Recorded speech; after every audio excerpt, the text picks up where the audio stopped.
Regarder la télé ne t'apporte rien, que dalle. Pourtant, tu continues de regarder CNews, France Info, BFM TV, et tu continues de te faire ragebait par des mecs qui sont beaucoup trop payés pour raconter de la merde. Que ce soit les infos à la télé, Twitter, tu n'as pas besoin de les consulter pour être au courant, et même mieux, tu devrais mieux arrêter, en fait, de regarder tout ça. Au fond, je pense que tu le sais, mais tu continues parce que tu veux être au courant. Alors, c'est tout à fait compréhensible, mais laisse-moi ces quelques minutes pour t'expliquer pourquoi tu devrais arrêter de regarder les infos. Enfin, Twitter, les news, les actus, appelle ça comme tu veux. Tu n'as pas besoin d'être au courant de tout à la minute près. Voilà, tu n'as pas besoin d'être au courant de tout ce qui se passe. Alors, ça peut être bien quand c'est à propos de ta ville, si t'es dans une petite ville, mais au-delà de ça, qu'est-ce que ça t'apporte d'être au courant de tel événement, de telle agression, de telle prise de parole d'un homme politique de merde? Ça ne t'apporte rien, en vérité. En plus de ça, les événements qui sont mis en avant par les médias sont souvent des événements qui vont te stresser, qui vont te mettre en colère, du négatif, quoi, globalement. Il me semble qu'il y avait une étude qui avait dit que peut-être 7 ou 8 titres sur 10 titres d'articles de journaux étaient négatifs. Tout ça, ça va nuire à ta qualité de vie en fait sans que tu ne puisses rien y faire. Parce que oui, ce qui se passe dehors, bah tu n'y peux rien. Est-ce que tu penses donc qu'apporter une source d'anxiété supplémentaire dans ta vie, sachant que la vie c'est déjà assez stressant, hein, on va pas se mentir, est-ce que tu penses vraiment que te rajouter cette source de stress en vaut la peine? Sachant que c'est une source sur laquelle tu n'as pas d'influence, en plus de ça. Les accidents, les meurtres, tous les trucs horribles, les guerres, tu n'y peux rien. Et pourtant, quand tu vois ça, ça te stresse, ça te rend triste, ça t'apporte des émotions négatives, alors que tu ne peux pas y faire quoi que ce soit. Oui, mais s'il y a une annonce importante, si tu dois savoir quelque chose, si tu dois être au courant d'une chose qui va se produire, par exemple, je pense notamment au confinement, tu seras au courant. Parce que normalement, si tu as une vie, hein, voilà, il se peut que tu ailles en cours, que tu aies un taf ou peu importe, mais normalement, si tu as une vie, tu parles à des gens, tu vas être au courant des choses dont tu dois être au courant. Si un événement est réellement important et a réellement un impact sur ta vie, tu le sauras. T'as pas besoin de regarder BFM tourner pendant 24 heures en continu sur une info en fait. Et si tu n'es pas au courant, bah c'est peut-être pas si important que ça. Pour la politique, on s'en fout complet. La politique, ce n'est pas un levier d'action dans ta vie. Écouter un politicien déblatérer des conneries pendant des heures pour après voter pour lui, tout ça, ce n'est pas à prendre comme une action pour changer ta vie. Parce que peu importe qui finira au pouvoir, et que ce soit le mec que t'es soutenu ou non, la vérité c'est que ta vie va pas vraiment changer.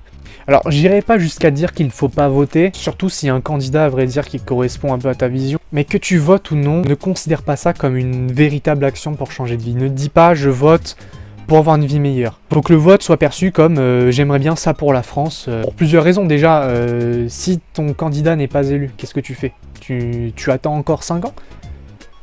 Tu peux pas attendre encore 5 ans. En plus de ça, même s'il est élu, est-ce qu'il va atteindre ses promesses? Est-ce que son programme va vraiment être efficace et vraiment améliorer la France? Parce que, on va pas se mentir, beaucoup de politiciens sont à côté de la plaque. Troisièmement, bah, même si le programme marche, même si le politicien atteint ses promesses, le temps que ça va mettre, tu seras peut-être mort en fait. Bon, peut-être pas non plus, mais il va s'en passer des choses depuis. Ça se trouve, tu auras même changé de camp politique. Ne mise pas grand-chose sur la politique. C'est comme si ton plan financier, ton plan d'avenir financier, c'était de gagner au loto. Ou les tickets à gratter. Tu dis je vais gratter tant de tickets, avec un peu de chance, j'ai gagné 1000 balles. Non, ton plan financier, il est basé sur trouver un travail, investir mon argent, ou créer une boîte, ou quelque chose de tangible.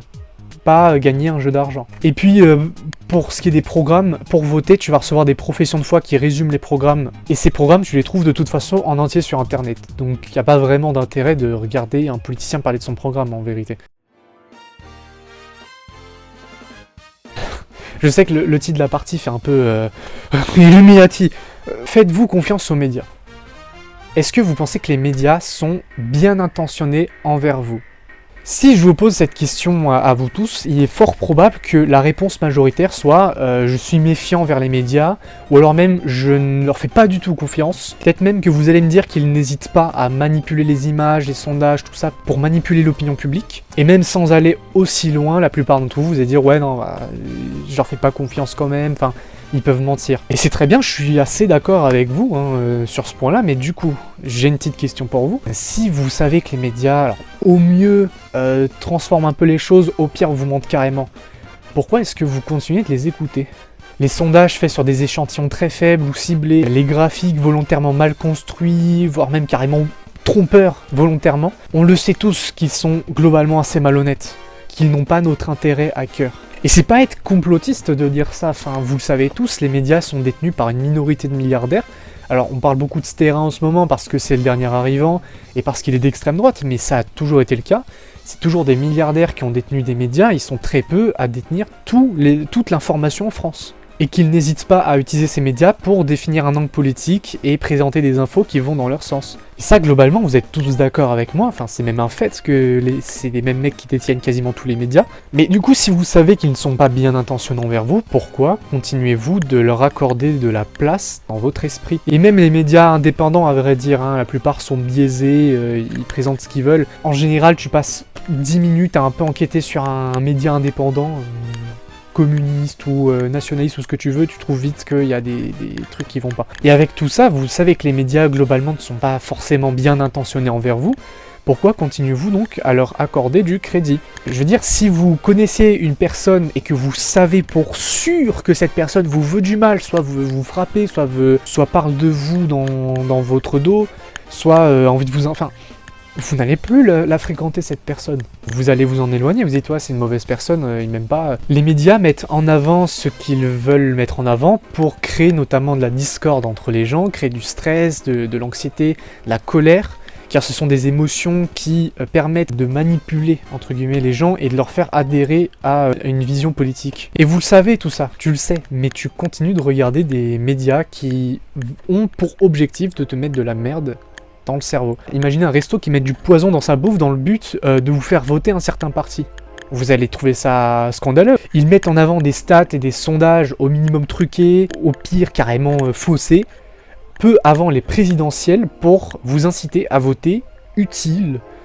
Ce qui est d'ailleurs une aberration, le vote utile, plutôt que de voter avec le cœur en fait. Pour finir cette partie, je vais juste vous donner la définition de la propagande que j'ai entendu dans un podcast de Théo Lyon. Alors ça date un peu, mais c'est très intéressant. En gros, la propagande, ce n'est pas le fait de faire croire aux gens une chose. C'est le fait de faire croire aux gens que les autres croient cette chose. Ce que ça veut dire, c'est qu'en gros, le but, c'est pas de vous dire ça c'est bien, ça c'est mal, parce que si vous voyez ça à la télé, vous allez juste vous dire ouais, mais m'en fous, moi j'ai mes idées. Le but, c'est de vous faire croire que l'ensemble des gens, ou en tout cas une grosse partie, adhèrent à des choses et trouvent ça normal, pour vous y faire adhérer également. C'est ça la propagande. C'est comme ça que ça marche dans les dictatures, c'est avec la propagande, je sais plus comment on appelle ça, la propagande d'un chef politique, il y a un terme. C'est comme ça qu'on manipule une opinion publique. Je sais que cette vidéo va pas mettre tout le monde d'accord, pour beaucoup vous allez me dire oui mais machin, oui, faut être au courant. Beaucoup d'entre vous, vous avez continué d'aller sur Twitter, vous avez continué de regarder CNews ou France Info ou je ne sais quelle chaîne de merde pour vous énerver sur des infos dont la plupart soit on s'en fout, soit sont un peu graves mais on n'y peut rien. Bah écoutez, très bien, continuez, je vais pas vous en empêcher. Globalement, ce qu'il faut retenir de cette vidéo, c'est qu'il faut arrêter de consacrer de l'énergie mentale et de la force à des choses sur lesquelles vous n'avez pas d'influence et à des choses qui ne vous veulent pas du bien. Qu'il faut arrêter de se mettre en colère ou se stresser pour des choses sur lesquelles on n'a pas la main. J'espère en tout cas que vous aurez trouvé mon discours intéressant. N'hésitez pas à me dire ce que vous en pensez dans les commentaires. Toujours dans le respect évidemment, hein, s'il y a des insultes, juste enlever. En tout cas, je vous dis à très vite.